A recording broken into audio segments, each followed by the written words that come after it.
Price the Lord. Kairos moment, இது ஒரு கிரேக்க வார்த்தை. அதுக்கு அர்த்தம் என்னன்னா, நேரத்தை சரியாக பயன்படுத்துதல் அல்லது வாய்ப்பினை சரியாக பயன்படுத்துது. இப்போ ஒரு நல்ல எக்ஸாம்பிள் சொல்லணும்னா, எம்ப்ளாய்மெண்ட் எக்ஸ்சேஞ்சில் நம்ம ரிஜிஸ்டர் பண்ணி வச்சிருக்கோம்.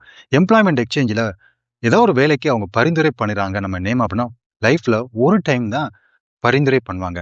நம்ம அந்த பரிந்துரை பேரில் நாம் வேலைக்கு இன்டர்வியூல அட்டன் பண்ணி பாஸ் ஆக வேண்டும். நாம் ஃபெயில் ஆயிட்டோன்னு வச்சுங்களேன், திருப்பி அதுக்கப்புறம் பரிந்துரையே பண்ண மாட்டாங்க. இதே போல நம்ம லைஃப்ல பாத்தீங்கன்னா, நம்ம யாராவது ஒரு விஐபியை மீட் பண்ண நினைக்கணும்னா பாருங்க, வாய்ப்பு ஒரு முறை தான் வரும். நிறைய நேரம் அப்புறம் சொல்லுவோம், சப்போஸ் நம்ம அந்த விஐபியை மீட் பண்ண வாய்ப்பு கிடைச்சும் மீட் பண்ண முடியல என்ன சொல்லுவோம், ஐயோ ஒரு வாய்ப்பு கிடைச்சதே பண்ண முடியலையே. இதே போல நம்ம கடந்த வாரத்துல பார்த்தோம், ஒரு ரிச் யங் ரூலர், ஒரு இளைஞன், தேவன் அவனுக்கு நித்திய ஜீவனுக்கான வழியை காமிக்கிறாரு. அவன் உலகத்தின் மேல ஆசை இருந்தனால, செல்வத்தின் மேல ஆசை இருந்தனால தேவன் அழைத்தும் அவர் பின் செல்ல முடியாத நிலையில் தள்ளப்பட்டான். அவனுக்கு ஒரு ஆப்பர்ச்சுனிட்டி கொடுக்கப்பட்டது. He failed to utilize the opportunity. அதாவது கேரஸ் மூமெண்ட்டை அவன் பயன்படுத்த தவறினான். இன்றைக்கு நம்ம பார்க்க போறது ஒரு நபர். இவரு சமுதாயத்துல மிகவும் கீழ்நிலையில் உள்ள ஒரு மனிதன். இப்படிப்பட்ட மனிதனுக்கு தேவனை சந்திக்கிற ஒரு வாய்ப்பு கிடைத்தும் பொழுது, அதாவது அந்த கேரஸ் மூமெண்ட்டை எப்படி யூட்டிலைஸ் பண்றாரு இந்த மனிதர்? வேற யாரும் அல்ல, மார்க் 10ஆம் அதிகாரத்தில் சொல்லப்பட்டுள்ள பர்த்திமேயு என்னும் ஒரு பார்வை அற்ற நபர். இந்த மனிதரை பார்த்தீங்கன்னா, மாம்சத்தின்படி பலவீனமான மனிதர். மாம்சத்தின்படி அவருக்கு கண்ணு தெரியாது. ஆனா ஆவியின் கண்ணை பாருங்க, அவருடைய ஆவியின் கண்ணு திறந்திருந்தது. அவருடைய ஆவிக்குரிய வாழ்க்கையை பார்த்தீங்கன்னா, இவர்தான் என்ன சொல்றாரு, இயேசு வருகிறார் என்று கேள்விப்பட்டோன்னு, தாவீதின் குமாரனே, அந்த ஆவியின் கண் இவருக்கு திறந்திருக்கு பாருங்க.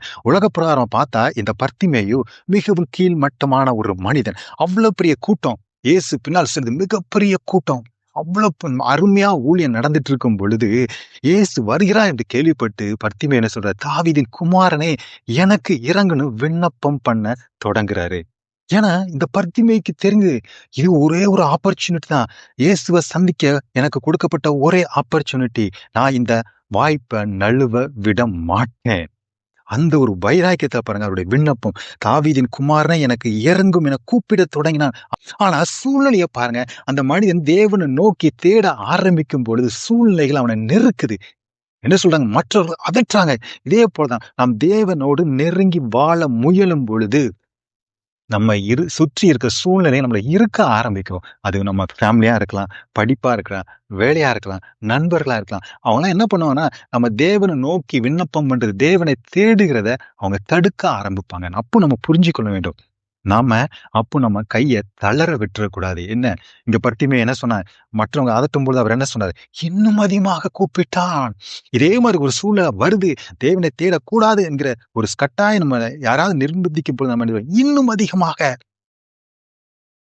அதிகமாக எதுவரைக்கு, தேவன் நிற்கும் வரை. இங்கு இயேசுவை பாருங்க, பர்த்திமேயுடைய விண்ணப்பம் இயேசுவை நிற்க செய்தது. அதுதான் மார்க் 10ஆம் அதிகாரம் 49ஆம் வசனத்துல என்ன சொல்றது, இயேசு நின்று அவனை அழைத்து வர சொன்னார். இதே போலதான் நாம தேவனை தேட வேண்டும். நம்முடைய விண்ணப்பம் எப்படி இருக்கணும், தேவனை நிற்க வைக்கிற விண்ணப்பமாக இருக்க வேண்டும். ஒரு பர்த்திமேயு பாருங்க, கரெக்டா அந்த ஆப்பர்ச்சுனிட்டியை யூட்டிலைஸ் பண்ணி அவருக்கு விடுதலை, அவருடைய விசுவாசம் அவனுக்கு ரட்சிப்பை கொடுத்தது. அதே போலதான் நம்மளும் பல நேரங்கள்ல பல சூழ்நிலையில இருக்கலாம். எந்த சூழ்நிலை இருந்தாலும் நாம பண்ண வேண்டியது கிரையிங். எது வரைக்கும், இயேசு நம்முடைய விண்ணப்பத்துக்கு பதில் அளிக்கிற வரைக்கும். அடுத்தவருக்கு ஏளனம் பண்ணாலும் சரி, கேலி பண்ணாலும் சரி, நம்ம முடிவெடுக்க வேண்டியது, நான் இந்த கேரஸ் மூமெண்ட்டை விட்டு விட முடியாது. ஏன்னா ஆண்டவர் ஒரு வாய்ப்பு கொடுத்திருக்கிறாரு. அந்த இளைஞன் இதே அதிகாரத்துல முன்னாடி பார்க்கும்பொழுது விட்டு விட்டான். ஆனா அந்த பர்த்திமேயு பண்ண, ஆண்டவர் நீ போ அப்படிங்கிற, அவன் என்ன பண்றான், இயேசுக்கு பின் சென்றான். அதுதான் 52ஆம் வசனத்துல இயேசு நீ போன்னு சொல்றாரு, பின்தொடர். ஏன்னா அன்பு, அந்த ஒரு மூமெண்ட்டுங்க. நம்ம வாழ்க்கையிலும் நம்ம தேவனை சந்திக்கிற ஒரு வாய்ப்பு கிடைக்கும் பொழுது நாம விட்டு விடக்கூடாது. ஏன்னா நம்ம மூலம் தேவன் பல விஷயங்களை செய்ய நிச்சயமாய் உள்ளார். அவரை ஃபாலோ பண்ண நம்ம தயாரா இருக்கிறோம். அவருக்கு ஒன்னே ஒண்ணுதான், இந்த பிரேயர். சூழ்நிலை குறித்து கவலையே படக்கூடாது. எது வரைக்கும், கடவுளை நம்ம விண்ணப்பம் அசைக்க வைக்கிற வரைக்கும் நாம் விண்ணப்பம் பண்ணும் பொழுது நம்மளுக்கு என்ன விண்ணப்பத்தோடு அதை ஏறெடுக்கிறோமோ அது நம்முடைய வாழ்வில் சரியாக செய்யப்படும். இது நிச்சயம். ஆமே.